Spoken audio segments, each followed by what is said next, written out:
case of delta modulation, two types of errors are occurred. One is slope overload error, which is given here, and another one is granular noise. Now what is meant by slope overload error?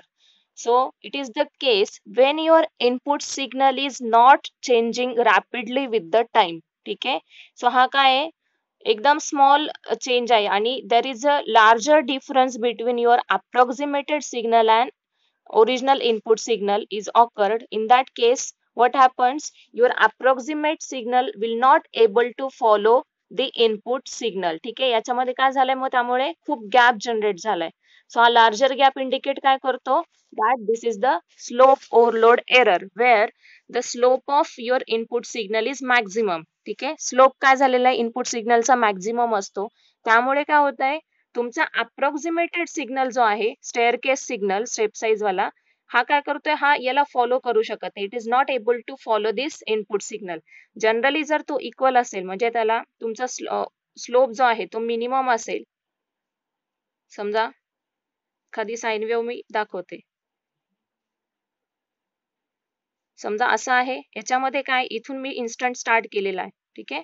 So या केसमध्ये काय होतं की slope minimum आहे याचा, त्याच्यामुळे easily इथले step size काय करते, त्याला फॉलो करते प्रत्येक वेळी.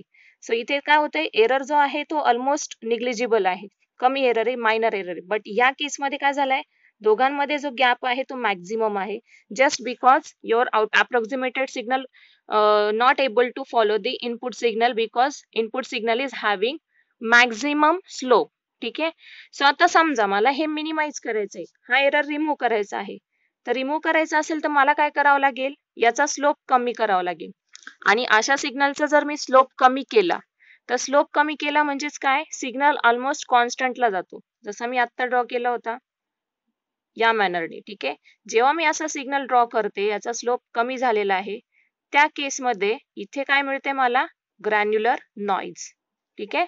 ग्रॅन्युलर नॉइज म्हणजे काय, hunting of your approximated signal above and below the input signal. Hunt होतोय तो, एकदा वरती आलाय, ठीक आहे, परत रिड्यूस झाला, परत इन्क्रीज झाला. सो हे काय होतंय, this is nothing but the hunting of signal above and below the input signal. So हे दोन्ही एरर जर मला रिड्यूस करायचे असेल without changing the slope of your input signal, then there is one idea that you can use next modulation technique, that is called as adaptive delta modulation technique, where we vary the step size. Step size variation takes place. मला step size कशी requirement नुसार, समजा मला इथे काय दिसतंय, आता मला स्टेप साइज व्हेरिएशन कसा स्लोप ओव्हरलोड एरर आणि ग्रॅन्युलर रिमूव्ह होतं ते सांगते. इथे स्टेप साइज इथपर्यंत ठीक आहे. इथे काय झालेलं आहे, गॅप जनरेट झालाय. मग मी काय करेल, माझ्या सोयीनुसार जेवढी मला रिक्वायर्ड आहे to reduce this slope overload error, तेवढा मी स्टेप साइज काय करणार, इन्क्रीज करणार, परत इथे इन्क्रीज करणार.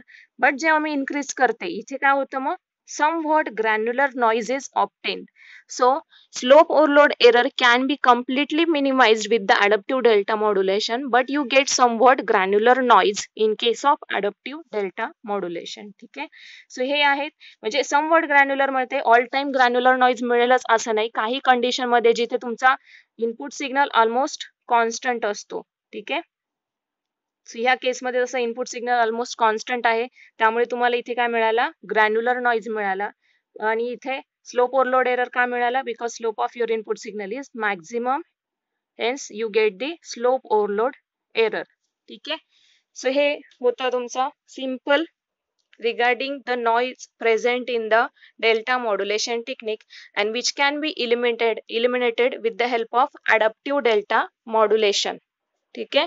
कुणाला काही डाऊट याच्यात?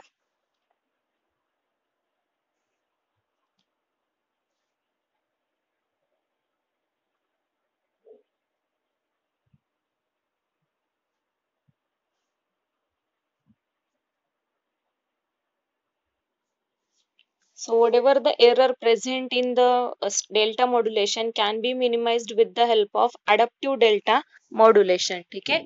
So while performing adaptive delta modulation, the operation is same, means here also we consider 1 bit पर सॅम्पल. ठीक आहे. डेल्टा मॉड्युलेशन आणि अडॅप्टिव्ह डेल्टा मॉड्युलेशन मध्ये बोथ केस मध्ये आपण जो काही सॅम्पल सिग्नल आहे त्याला कन्वर्ट करतो एका सिंगल बीट मध्ये. सो 1 बीट पर sample is same strategy is used in the adaptive delta modulation too, but the only difference is what, there is one logic control circuitry which is used to vary the step size. ठीक आहे. Step size variation साठी तुम्ही additional logic circuitry add करतात when you trying to quantize the signal. ठीक आहे. Quantization करता तुम्ही error सिग्नलचं quantization perform करताना तिथे एक ऍडिशनल सर्किटरी तुम्ही ऍड करतात.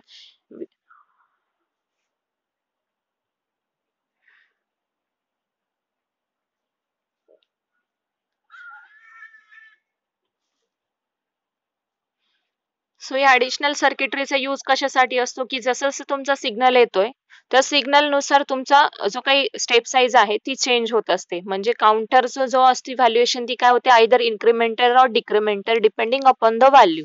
हा एक डिजिटल कंट्रोल सर्किटरी असते, digital processor circuitry plus counter use केलेला असतो for increment and decrement purpose. याच्यामध्ये अडॅप्टिव्ह डेल्टा मॉड्युलेशन मध्ये म्हणजे बाकीचं सगळं ओव्हरऑल सर्किटरी सेम आहे डेल्टा मॉड्युलेशन मध्ये, फक्त ऍडिशनल आपण लॉजिक कंट्रोल सर्किट यूज करतो ज्याच्यामध्ये तुम्हाला डिजिटल प्रोसेसर असतो which is use to perform the processing over the signal. So आता ह्या केसमध्ये काय दिसतंय, सेम इथे इन्स्टंट काय होत आहेत, नॉर्मली फॉलो करताय. ठीक आहे. इथपर्यंत काय झालंय, सिग्नल मध्ये काहीच गॅप नाहीये कारण स्लोप काय त्याचा मिनिमम आहे. जसा जसा त्याचा स्लोप इन्क्रीज होतो इथे ह्या केसमध्ये, सो ह्या पॉइंटला काय होत आहे, तुमची स्टेप साईज काय झालेली, व्हेरी झालेली just to follow this input signal. Input सिग्नलला फॉलो करण्यासाठी मग काय करतो आपण इथे की again here the signal is compared with the previous sample signal. ठीक आहे. सो तुमचा सॅम्पल सिग्नल जो आहे आणि प्रिव्हियस सॅम्पल सिग्नल आहे दोघं काय केले जातात, कम्पेअर केले जातात. कम्पेअर केल्यानंतर तो जी व्हॅल्यू आहे ती व्हॅल्यू जर मिनिमम असेल तर तो डिक्रीज करतो स्टेप साईजला, व्हॅल्यू निगेटिव्ह असेल तर, अदरवाईज जर पॉझिटिव्ह असेल तर ती काय होते, इन्क्रीज होते. सी इन्क्रीज होताना त्याच्यामध्ये तो तुमचा जो काउंटर आणि प्रोसेसर आहे, प्रोसेसर काय करतो, परफॉर्म करतो ऑपरेशन इथे स्टेप साईजला किती अमाऊंटने इन्क्रीज करायचे ऍज पर रिक्वायरमेंट. मग तो प्लस डेल्टाने इन्क्रीज करायचे की +2 डेल्टाने की +3 डेल्टाने 4 डेल्टाने डिपेंड्स. ठीक आहे. सो ही लॉजिक सर्किटरीचं काम आहे. लॉजिक सर्किटरी इथे काय करणार, परफॉर्म करणार ऑपरेशन. इथे सिग्नल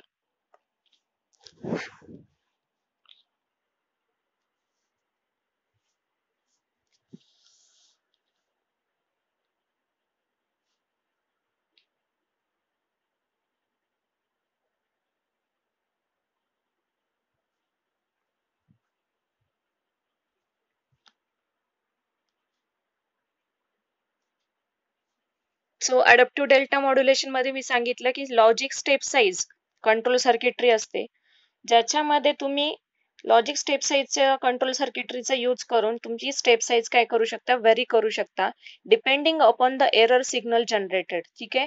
सो एरर सिग्नल कसं जनरेट होतं त्याच्यावर डिपेंड होणार आहे. प्रत्येक वेळी सिग्नल काय केला जातो, कम्पेअर केला जातो. सो कम्पेअर केल्यानंतर जो काही डिफरन्स आहे तो डिफरन्स किती अमाऊंटने आहे त्याच्यानुसार तुम्ही काय करता, तुमचं स्टेप साईज डिसाइड केली जाते with the help of logic control circuitry.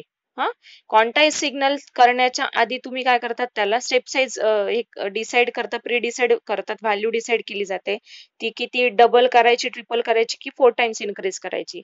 So प्रत्येक वेळी काय केलं जातो, दोन्ही पण सिग्नल एक्स ऑफ टी आणि x dash of T both will compared.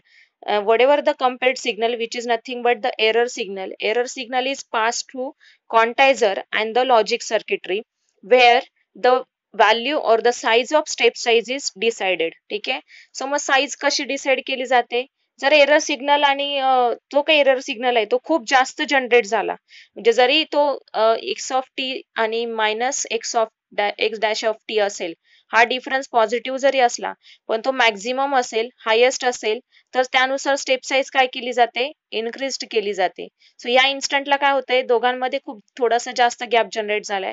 So जास्त गॅपमुळे काय झालंय, whatever the error signal is goes on increasing, जेवढ्या अमाऊंटने एरर सिग्नल इन्क्रीज होतो तेवढ्याच अमाऊंटने तुमची स्टेप साईज काय होते, इन्क्रीज होते. मग ती ट्वाइस डेल्टा असेल तर परत इथे या इन्स्टंटला काय होतं, मग पुढच्या वेळेस परत पुढच्या पॉइंटला तुमचा जो इथे स्टेप साईज आहे, आता काय होते प्रत्येक वेळी तुमचा जो लॉजिक स्टेप साईज डिसाइड करणार आहे, तो कम्पेअर करत होतो सिग्नल आणि तो सिग्नल ऍड होत जातो.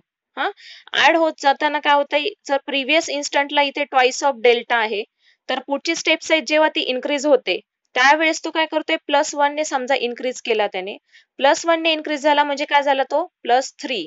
सो +3 म्हणजेच काय, थ्राईस ऑफ डेल्टा इथे तुम्हाला, त्याच्यामुळे इथे अँप्लिट्यूड काय झालेलं आहे, इन्क्रीज झालेलं आहे. मी परत एकदा सांगते. सो आपण इन्स्टंट्स बघू डायरेक्ट ज्या मोमेंटला चेंज प्रॉपर मिळतोय.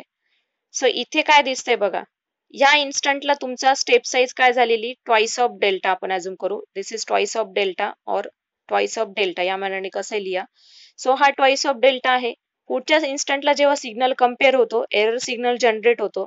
एरर सिग्नल जनरेट होताना कसा जनरेट होतो, it consider the previous sample value. Previous sample value काय होती, ट्वाइस ऑफ डेल्टा, आणि नेक्स्ट सॅम्पल व्हॅल्यू जी आहे प्रेझेंट सॅम्पल सिग्नल, तो दिला जातो. दोघं कम्पेअर केले जातात आणि एरर सिग्नल जनरेट होतो. परत एकदा इथे काय दिसतंय, x of t is greater than x dash of t, hence your step size will increased by plus delta. So आधीचा डेल्टा आणि प्रिव्हियस डेल्टा दोघं काय होतात, ऍड होतात आणि तुम्हाला आन्सर काय मिळतं, thrice of delta. Hence your step size goes on increasing. परत आता ह्या स्टेट मध्ये इथे काय दिसतंय, तुमचा approximated signal is greater than input signal, hence the error signal generated it is negative, step size will reduced by delta. व minus delta ने काय झाली, thrice delta minus delta, answer काय आलं, twice of delta. So twice of delta ने इथे काय झाला, डिक्रीज झालेला आहे व्हॅल्यू. त्यानंतर परत ह्या इन्स्टंटला मी चेक करणार, इथे काय झालंय परत माझं, आता मला इथे प्रिव्हियस सॅम्पलला काय मिळालं, ट्वाइस ऑफ डेल्टा मिळाला, आणि परत इन्स्टंट काय झालेला, इथे कम्पेअर केला सिग्नल, कम्पेअर केल्यानंतर परत डेल्टाने इन्क्रीज झाला सिग्नल. ठीक आहे. सो ऍक्च्युली इथे परत थ्राइस ऑफ डेल्टा अँप्लिट्यूड पाहिजे होतं, म्हणजे मॅक्झिमम तुम्हाला मी जे सांगितलं की जेव्हा ऑलमोस्ट तुमचा स्लोप कॉन्स्टंट व्हायला लागतो इनपुट सिग्नलचा, तर ग्रॅन्युलर नॉइज जो आहे तो जनरेट होतो in case of adaptive delta modulation technique. So इथे काय दिसतंय की slope overload error can be completely minimised with the help of adaptive delta modulation, but you get some granular noise type of error in case of adaptive delta modulation. Clear? कोणाला काही doubt याच्यामध्ये, याची simple diagram जी आहे, circuit diagram मी share करते.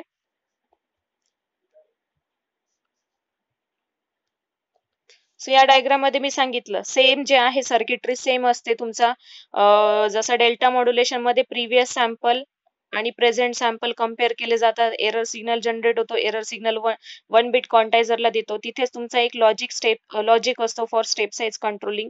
So हा logic काय decide करतो, the size of step size, ती कितीने इन्क्रीज करायची, डेल्टाने की प्लस डेल्टाने, त्याच्यासाठी तो काय करतो, प्रिव्हियस व्हॅल्यू पण कन्सिडर करतो. प्रिव्हियस व्हॅल्यू आणि नेक्स्ट व्हॅल्यू दोघं कम्पेअर करून ऍड होत असतं तुमचा सिग्नल.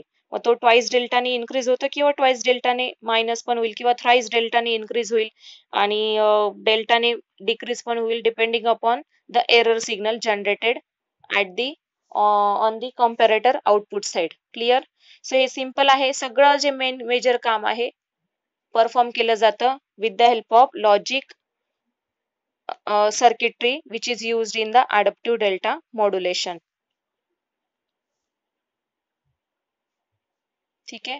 कोणाला काही डाऊट असेल तर बिंदास विचारा.